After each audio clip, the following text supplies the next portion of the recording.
হত্যাকাৰীয়ে ইয়াৰ কোনো ধৰ্ম নাই, ইয়াৰ কোনো আত্মীয়তা নাই। গতিকে সেইদিনা শুনিলোঁ আমাৰ মুখ্যমন্ত্ৰী ডাঙৰীয়াৰ মুখত যে সেইকেইটা শুকাই পেলাই এনেকুৱা হৈ গৈছেগৈ। কেনেকুৱা হৈ গৈ আছে আমাৰ সন্মানীয় অধিবক্তা মহোদয়ৰ মুখৰ পৰা শুনক।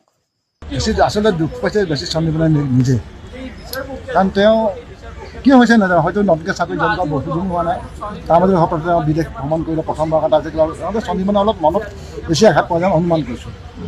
সেইটো কি কাৰণে হৈছে নাজানো, দুখ কৰিছে নকয় ধৰ্ম টাইলত লাগিব দুখী হ'লে নহয়, কিন্তু অলপ অনুচনা বেছি হৈছে অনুমান কৰিছোঁ। আপোনাৰ চকু পানীটো যদি বাদ দিলাই আইনতে সেইটো লাইনত নাযায়, আইনতে ন্যায়তে পথতে যাব, আইনতে আইন আৰু চকু পানীয়ে আপোনাক ওলাইছে এইটো কম দেখাব কোন নহয়, দেখাব নহয়, কিন্তু মানুহৰ দৃষ্টিয়ে চকুৰে ক'ব পাৰি যে আপোনাৰ যেতিয়া চকুত জলজলীয়া হ'ব পাৰে এনেকুৱা হ'ব পাৰে, জগাতে অনুমান কৰিছোঁ।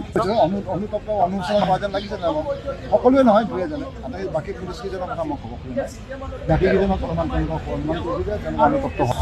যদি কওঁ প্ৰথম যেতিয়া আনিছিলে তেতিয়া তেওঁলোকে যিমান এই জেলত কাষ্টডি পুলিচ কাষ্টডি আছিলেও ইয়াত আনিলে প্ৰথমতে অলপ ঠিকে বেয়া হৈছিলে, কিন্তু এতিয়া ইমান বেয়া হোৱা দেখা নাই, আটাইকেইজনৰ ইমান বেয়া হোৱা দেখা নাই। সিহঁতে ইমান কোনোবাই যে কয় ক্ষীণাই গৈছে বুলি মই নকওঁ, যিহেতু ক্ষীণাই গৈছে, ক্ষীণাই যোৱা লক্ষ্যটো বেলেগ, মই ক্ষীণাই গৈছে বুলি নকওঁ।